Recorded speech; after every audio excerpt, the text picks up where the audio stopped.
محمد وعلى آل محمد كما صليت على إبراهيم وعلى آل إبراهيم إنك حميد مجيد اللهم بارك على محمد وعلى آل محمد كما باركت على إبراهيم وعلى آل إبراهيم إنك حميد مجيد عن سهل بن سعد رضي الله عنه أن رسول الله صلى الله عليه وسلم قال لا يزال الناس بخير ما عجلوا الفطر متفق عليه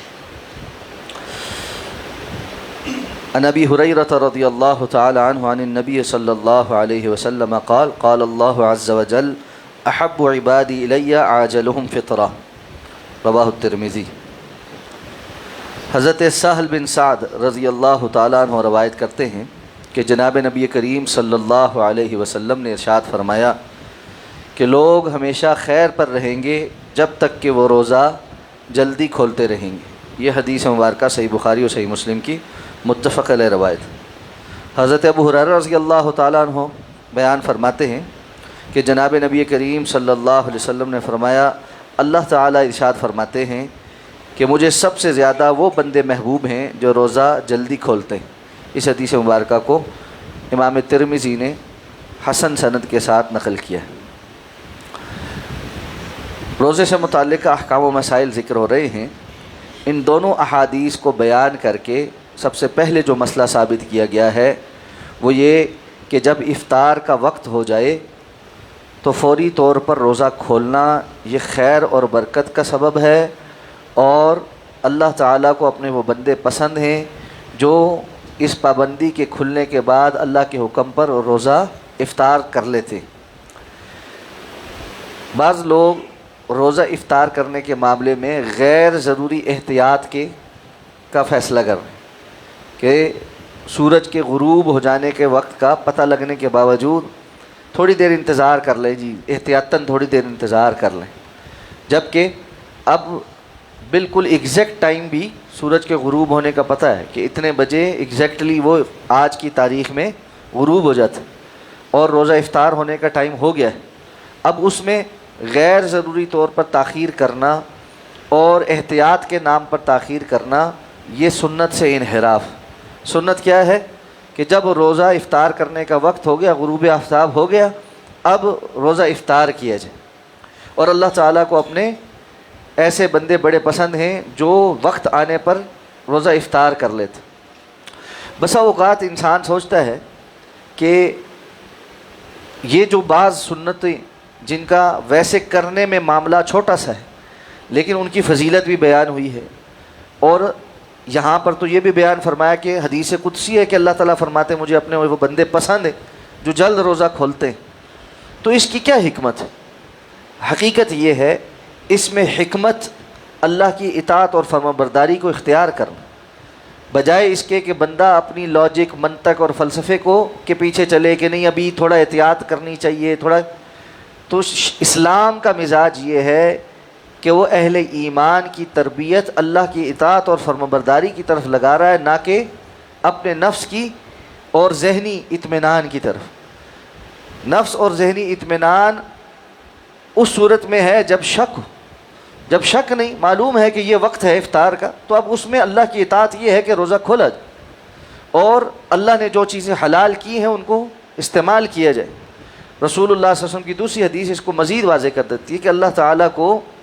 اپنے دین کی جو رخصتیں ہیں ان پر عمل کرنا بھی ویسے ہی پسند ہے جیسے دین کی پابندیوں پر عمل کر۔ تو دین کی جب رخصت آ جائے، یعنی اب روزہ کھولنے کا وقت آ گیا، اب یہ رخصت آ گئی کہ اب آپ روزہ افطار کر، اب ایسے میں اس کو اختیار کرنا افضل ہے نہ کہ اس کا پابند رہنا۔ تو حقیقت میں یہ اطاعت اور فرمانبرداری کا جذبہ ہے جو انسان کو اللہ کا مقرب بناتا ہے، اس لیے اطاعت اور فرمانبرداری اختیار کرنی چاہیے۔ بہت سارے لوگ ہیں سفر میں نماز قصر نہیں کرتے، کیا ہے جی ہمیں تسلی نہیں ہوتی کہ ہم کیسے جی 4 رکعتوں کو 2 رکعتیں کرتے۔ یہاں تسلی کی بات نہیں، یہاں اطاعت اور فرمانبرداری کی بات ہے کہ اللہ رب العزت نے سفر میں ایسا کرنے کا حکم دیا۔ حضرت عبداللہ ابن عمر رضی اللہ عنہ فرماتے ہیں میں نے اللہ کے رسول کے ساتھ سفر کی، حضرت ابوبکر صدیق رضی اللہ تعالیٰ عنہ کے ساتھ سفر کی، حضرت عمر فاروق رضی اللہ تعالیٰ عنہ کے ساتھ سفر کی،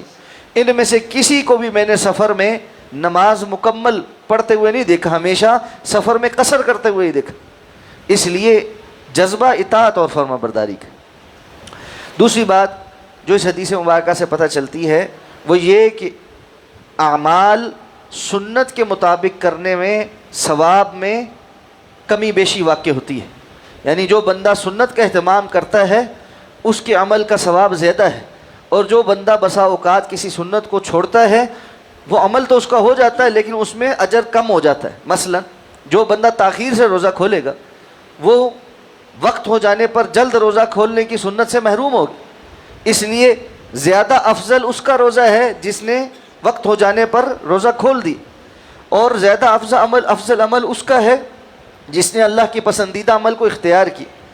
اور جس نے اس کو نہیں اختیار کیا کچھ دیر کے بعد جا کے روزہ کھولنا عادت بنا لی اس کو، تو اب وہ بندہ روزہ تو اس کا ٹھیک ہے لیکن وہ اس کی افضلیت اور زیادہ اجر و ثواب جو ہے اس سے محروم ہوگی۔ تو سنتیں انسان کی زندگی میں اجر و ثواب کے بڑھانے اور عمل کی خوبصورتی کا کام کرتی۔ بعض لوگوں کو اگر آپ کسی کام کا بتائیں کسی عمل کا تو آگے سے یہ پوچھتے ہیں یہ فرض ہے جی سنت ہے، یہ فرض ہے یا سنت ہے، اور اس پہ بحث بھی کرتے ہیں فرض تو نہیں ہے نا جی سنت ہی ہے نا جی۔ تو بات یہ ہے بعض چیزیں یقیناً فرض نہیں، اور یہ اللہ کی مہربانی ہے کہ اللہ تعالیٰ نے بہت سارے معاملات ہمارے لیے مسنون چھوڑ دیے، مستحب چھوڑ دیے، فرض نہیں قرار دیے، وگرنہ کتنے سارے اعمال پر گناہ گار ہو جاتے،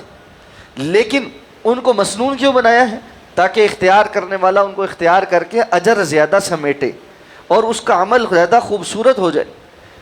یہ بات ذہن میں رہنی چاہیے، عمل اسی کا خوبصورت ہے جس کا عمل رسول اللہ صلی اللہ علیہ وسلم کے طریقے کے مطابق، جس کا عمل جس قدر زیادہ اللہ کے رسول کے طریقے کے مطابق ہے اتنا ہی عمل اس کا حسین ہے، خوبصورت۔ ہم جو نماز کے بعد دعا مانگتے ہیں اللہم اعنی علی ذکرک و شکرک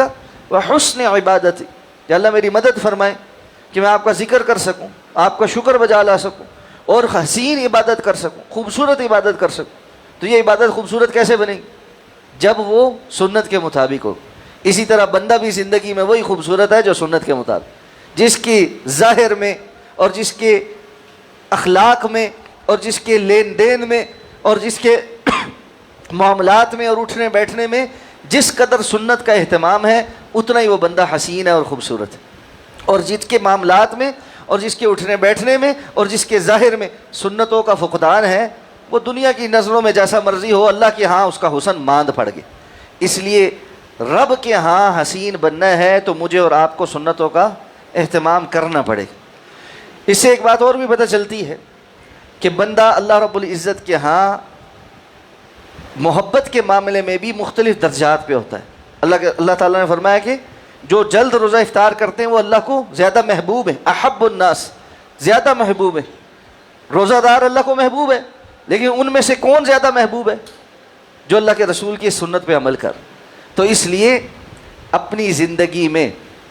چھوٹی بڑی ساری سنتوں کا اہتمام کرنے کی کوشش کرنی چاہیے۔ اللہ ہمیں اس کی توفیق عطا فرمائے۔ سبحانک اللہم و بحمدک، نشہد ان لا الہ الا انت، نستغفرک و نتوب۔